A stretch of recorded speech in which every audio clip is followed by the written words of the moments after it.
காய்கறி கடையில் இந்த ஒரு சின்ன விஷயம் தான் உங்களுக்கு பெரிய லாஸ் பண்ணி விடும். ஏன்னா இந்த வீடியோ எண்டில் சொல்கிறேன், வீடியோ சேவ் பண்ணுறவங்க பிஸ்னஸ் பண்ணுறதுக்கு ஷேர் பண்ணுங்க. ஸோ ஐ கைஸ் டேட் எல்லாம் முடியும் பிஸ்னஸ் பிளாக் சேலஞ்ச் எல்லாம் போக மார்க்கெட் நான் போகாமல் இன்றைக்கி அண்ணனே ஆர்டர் போட்டு எடுத்துகிட்டு வர சொல்லிட்டேன். ஸோ அவர் வெற்றிகரமாக எடுத்துகிட்டு வந்து கடை எடுத்து வைக்க ஆரம்பிச்சார் கடையை. ஸோ ரைட் நம்மளும் போய் நேராக கடை வியாபாரம் பண்ணுவேன்னு சொல்லிட்டு நேராக கடுக்குன வியாபாரம் பண்ணுவேன்னு சொல்லி பார்த்தா தராசு மிஷின் மண்டையை போட்டுருச்சு. ரைட் அதனால் நமக்கு வந்து சோதனைன்னு சொல்லிட்டு மார்னிங் சேல்ஸ் பார்த்தீங்கன்னா ரொம்ப ஸ்லோவாக போயிட்டு இருந்துச்சு.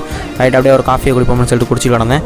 சரி ரைட் நல்லா ஒன்று தெரிஞ்சுக்கோங்க, காய்கறி கடையில் மெயினாக என்ன ரோல் பண்ணுதுன்னா வெங்காயம், உருளை, தக்காளி இது மூணுமே பெஸ்ட்டாக இருந்தால் தான் அதை பார்த்து தான் மற்ற கஸ்டமர் அதை வாங்குவாங்க. இதே சுமாராச்சுன்னா வாங்காமல் போயிடுவாங்க. அதே மாதிரி தான் இன்றைக்கி வந்து தக்காளி ரொம்ப டேமேஜாக, ரொம்ப காயவட்டாக, ரொம்ப ஒஸ்ட்டாக வந்துருந்துச்சு. ரைட் அதே வெக்ஸ் ஆகி போயிட்டேன். ரைட் அப்புறமேட்டு அண்ணன் வந்தார். ரைட் ரெஸ்ட்டு கிளம்புன்னு சொல்லிட்டு அப்படியே கணக்க முடிச்சுட்டு நல்லா ரெஸ்ட்டு கிளம்பிட்டேன். ஸோ நல்லா ரெஸ்ட்டுக்கு போய் சாப்பிட்டு கேட்டு நல்லா தூங்கி எழுந்திரிச்சு ஈவினிங் சேல்ஸ் பார்ப்பேன்னு சொல்லிட்டு ஈவினிங் கொஞ்சம் ஃப்ரெஷ்ஷாக வெளியே வந்துட்டேன். ஏன்னா அது சேல்ஸ் இல்லைன்னு பார்த்தா அது தக்காளி தான் மெயின் காரணம். ஸோ தக்காளி ரொம்ப சுமாராக வந்துருந்துச்சு. ஸோ தக்காளி இல்லை பார்த்துட்டு எல்லாம் போக ஆரம்பிச்சிட்டாங்க. தக்காளி தக்காளி இல்லையான்னு சொல்லிட்டு அதில் ரொம்ப வெக்ஸ் ஆயிடுச்சு. தக்காளி வச்சு தான் நமக்கு வியாபாரமே. ஸோ அந்த தக்காளி நல்லா அதெல்லாம் ஒரே காரணம் எனக்கு வியாபாரமே இல்லாமல் போயிடுச்சு. ரைட்டு நாளைக்கு நல்லா தக்காளி எடுத்துவேன்னு சொல்லிட்டு விட்டுட்டு நான் அப்படியே கடை எடுத்து வச்சுட்டு கிளம்பிட்டேன். ஸோ அந்த மாதிரி வீடியோ பார்க்கணும் ஒரு ஃபாலோ பண்ணிக்கோங்க. Bye bye.